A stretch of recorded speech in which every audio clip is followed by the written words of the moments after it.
Hello दोस्तों, मैं विक्रांत कुमार आप सभी का स्वागत करता हूं वीके ज्योग्राफी क्लासेज में। तो आज आप जो बात करेंगे वो करेंगे लघु हिमालय के बारे में, या इसको दूसरा नाम भी कह सकते हैं मध्य हिमालय। तो आज आप मध्य हिमालय के बारे में चर्चा करेंगे और इसको जानेंगे कि मध्य हिमालय किस प्रकार से और कहां से कहां तक फैला हुआ है और इसकी लंबाई चौड़ाई कितनी है, इसके बारे में आज आप जानेंगे। तो सबसे पहले चलिए शुरुआत करते हैं। आप जो लघु हिमालय है, लघु हिमालय की जो लघु हिमालय है, ये हिमालय की एक श्रृंखला है। आप point two point note down कर सकते हैं नोटबुक में। जो लघु हिमालय है, ये हिमालय की एक श्रृंखला है। हिमालय की एक श्रृंखला है, हिमालय की एक श्रृंखला है, हिस्सा है। ये पॉइंट आप लिख सकते हैं। अगर आप दूसरा बात करें तो इसकी लंबाई है, चौड़ाई है, यह लगभग जो इसकी लंबाई है वो 2500 किलोमीटर है। ठीक है। और अगर आप इसकी चौड़ाई की बात करें, इस हिमालय की चौड़ाई है 80 से 100 किलोमीटर तक। इतनी है, 80 से 100 किलोमीटर तक। अगर इसकी ऊंचाई की बात करें, औसत ऊंचाई की बात करें, औसत ऊंचाई की बात करें तो औसत ऊंचाई इसकी है 3500 से लेकर 4500 मीटर तक। इसकी क्या है, औसत ऊंचाई है। ठीक है। तो इस प्रकार से इसकी कुछ लंबाई, चौड़ाई और औसत ऊंचाई है। तो चलिए इसके आगे पर बात करते हैं इसकी श्रेणियों की, इसकी श्रृंखलाओं की। जो इसके अंदर, इस श्रेणी के अंदर जो प्रमुख शाखाएं हैं, पॉइंट नोट डाउन करिए। जो इसकी शाखाएं हैं, इसकी शाखाएं हैं धौलाधार है,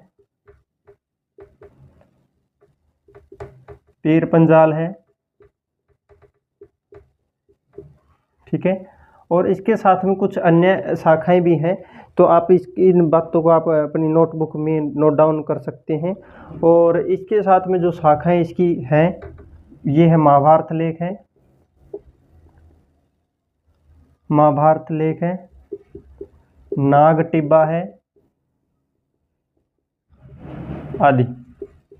ये कुछ इसकी शाखाएं हैं हिमालय के अंदर, लघु हिमालय के अंदर।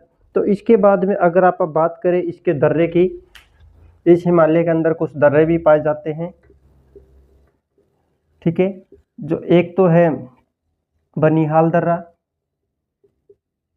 और दूसरा है पीर पंजाल दर्रा। ये दोनों दर्रे जम्मू कश्मीर को जोड़ते हैं, जम्मू कश्मीर को अन्य राज्यों के साथ में जोड़ते हैं। ये दोनों तीनों बातें आपको ध्यान में रखनी और अपने नोटबुक में नोट डाउन कर लेना है। अगर आप इसके आगे बात करें, इसमें से किस प्रकार कौन सी नदियां बहती है, तो चलिए देखते हैं। तो दोस्तों आप नेक्स्ट पॉइंट नोट डाउन कर सकते हैं।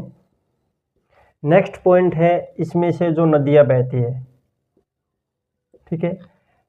तो आप नोट डाउन कर सकते हैं। यमुना रिवर है, ये इसके अंदर से बहती है। सतलुज रिवर है। ठीक है। इसके बाद में कुछ और भी नदियां हैं, देखें कौन सी नदियां। देखो,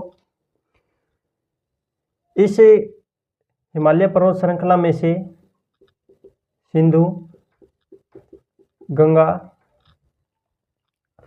और कोसी, गंडक, ये नदियां इसमें से बहती है।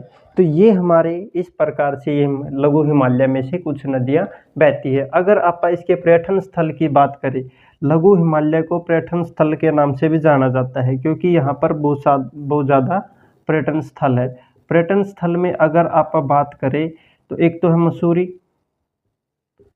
मंसूरी है, ऋषिकेश है। ठीक है। कुल्लू मनाली है। तो इस प्रकार से ये कुछ इसके अंदर क्या है, पर्यटन स्थल है। इसके अलावा और भी पर्यटन स्थल है, जैसे कि नैनीताल है, डलहौजी है, डलहौजी आदि।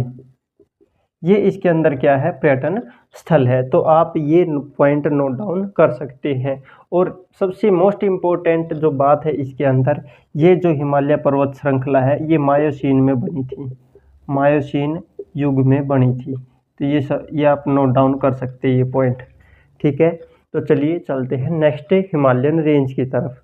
तो देखिए आगे कौन सी हिमालय रेंज है, इसके बाद में आती है शिवालिक हिमालय रेंज। दो जो हिमालय की सबसे छोटी हिमालय रेंज है, सबसे लास्ट में जो सबसे बाद में हिमालय रेंज बनी है, हिमालय श्रृंखला बनी, वो शिवालिक श्रृंखला है। चलिए दोस्तों, अब आप जानते हैं शिवालिक हिमालय के बारे में। शिवालिक हिमालय जो रेंज है वो किस प्रकार से कैसे फैली है। ये जो शिवालिक हिमालय रेंज है, ये हिमालय रेंज के समांतर फैली है बिल्कुल। जो इसकी कुल लंबाई अगर आप बात करें वो 2500 किलोमीटर रहने वाली है। अगर आप इसके औसत ऊंचाई की बात करें, औसत ऊंचाई की बात करें तो इसकी औसत ऊंचाई है 10 से सॉरी जो इसकी औसत ऊंचाई है वो है 900 से 1500 मीटर तक इसकी औसत ऊंचाई है। अगर इसकी चौड़ाई की बात करें, शिवालिक हिमालय की जो चौड़ाई है वो है 15 से 50 किलोमीटर तक। अगर इसके बनने की बात करें तो शिवालिक हिमालय बना था प्लीस्टोसीन युग में। ये इम्पोर्टेंट पॉइंट है दोस्तों, और आपको ये नोट डाउन कर लेने हैं अपनी नोटबुक में। और अपने दोस्तों को वीडियो शेयर ज़रूर कर देना और कमेंट करके बताना कि वीडियो कैसी लग रही है। अगर जानकारी अच्छी है तो आप लाइक, सब्सक्राइब और वीडियो को शेयर कर सकते हैं। Thank you so much.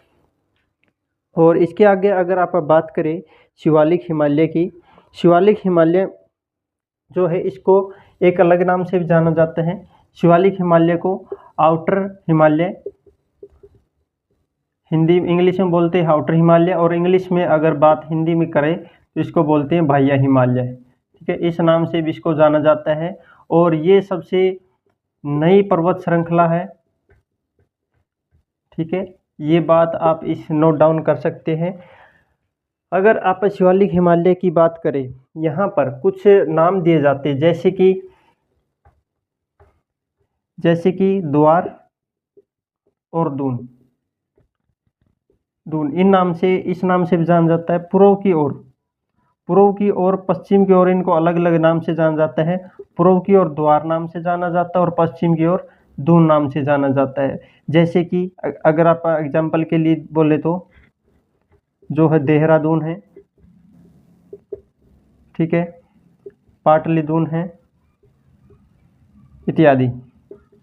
इस प्रकार से इनको दून या फिर द्वार नाम से जाना जाता है। अगर आप आगे बात करें हिमालय श्रृंखला की, हिमालय पर्वत श्रृंखला की, तो जो ये दून और द्वार है इनको हिमालय का प्रवेश द्वार भी कहा जाता है, ठीक है। गेटवे ऑफ हिमालय भी कहा जाता है इसको। इसके अंदर कुछ घाटियाँ पाई जाती हैं, कुछ वैली पाई जाती है जिसका नाम है कोटली। जो घाटी इधर लिख रहा हूँ दोस्तों, जो घाटियाँ हैं, जैसे कि घाटी का नाम है कोटली है,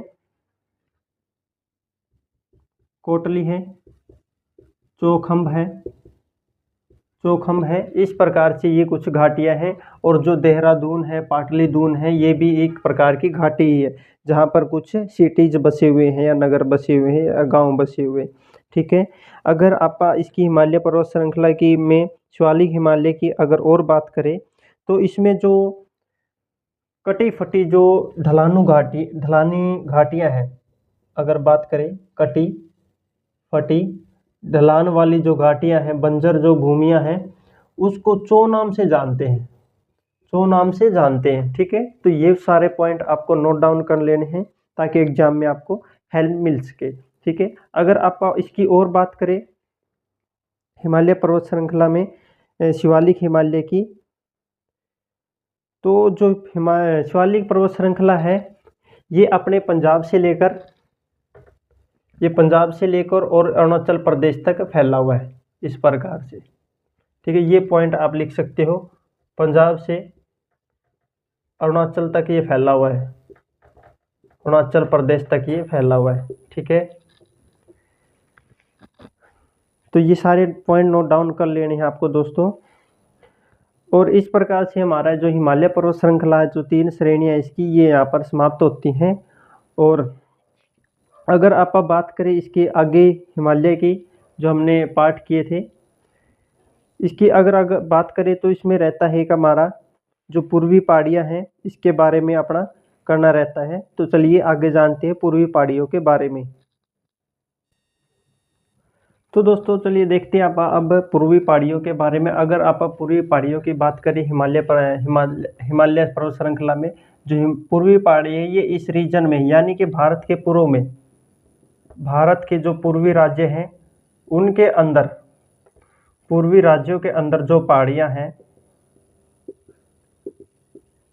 ये पॉइंट आप नोट डाउन कर सकते हैं। पहाड़ियाँ हैं उनको क्या बोलते हैं आप, पूर्वी पहाड़ियाँ बोलते हैं। ठीक है, पूर्वी पहाड़ियाँ कहा जाता है। ठीक है, के अंदर जो पहाड़ियाँ हैं वो पूर्वी पहाड़ियाँ कहते हैं। जैसे कि नागालैंड के अंदर नागा हिल्स हैं। अगर मिजोरम की बात करें वहाँ पर मिजो हिल है। अगर मेघालय की बात करें तो गारो, खासी, जयंतिया, इस प्रकार से यहाँ पर कुछ पहाड़ियाँ हैं जिनको पूर्वी पहाड़ियों के नाम से जाना जाता है। और ये जो पूर्वी पहाड़ियाँ हैं ये 7 सिस्टर स्टेट्स में फैले हुए हैं। 7 सिस्टर स्टेट्स में फैले हुए, यानी कि जो भारत के जो 7 सिस्टर यानी 7 बहनें के जो राज्य हैं, जो पूर्वी स्टेट है, इसके अंदर ये पहाड़ियाँ फैली हुई है। अगर इसमें बात करें तो यहाँ पर एक प्रमुख नदी बहती है, ब्रह्मपुत्र नदी। एक प्रमुख नदी बहती है जिसको बोलते हैं आप ब्रह्मपुत्र नदी। ठीक है, इस ब्रह्मपुत्र नदी में आप देखोगे तो ये चेमयांगडू ग्लेशियर से होकर से निकलती है और पूर्व की ओर बहती हुई फिर भारत में एक पर्वत आता है जिसका नाम है नामचा बरवा। क्या है? नामचा बरवा। इस पर्वत से टकराकर ये भारत में प्रवेश करती है। ठीक है, भारत में प्रवेश करने के बाद में ये दक्षिण दिशा की ओर बहती है। दक्षिण दिशा में बहते हुए ये कुछ दर्रों को पार करती है जिसका नाम है दिहांग दर्रा है। दिहांग दर्रा है, दिबांग दर्रा है। ये जो दिहांग और दिबांग जो दर्रे हैं ये इसकी प्रमुख सहायक नदियों के नाम भी हैं। ठीक है, फिर ये आकर आगे बांग्लादेश में प्रवेश कर जाती है और बांग्लादेश में एक नदी के साथ में मिलती है जिसका नाम आपको पता है, उसका क्या नाम है? गंगा नदी। गंगा नदी के साथ मिलकर ये कौन से डेल्टा का निर्माण करती है? सुंदरवन डेल्टा का। सुंदरवन जो डेल्टा है ये विश्व का सबसे बड़ा डेल्टा है। ठीक है ना, सुंदरवन डेल्टा। तो इस प्रकार से हमारा जो हिमालय पर्वत श्रृंखला जो है ये यहाँ पर समाप्त होती हैं। और चलिए फिर आप मिलते हैं एक नेक्स्ट जानकारी के साथ में, एक नई वीडियो के साथ में। तो thank you so much watching for this video. अगर वीडियो अच्छी लगी है तो आप अपने दोस्तों को ये वीडियो शेयर ज़रूर कर देना और कमेंट करके बताना कि वीडियो आपको कैसी लगी। Thank you so much.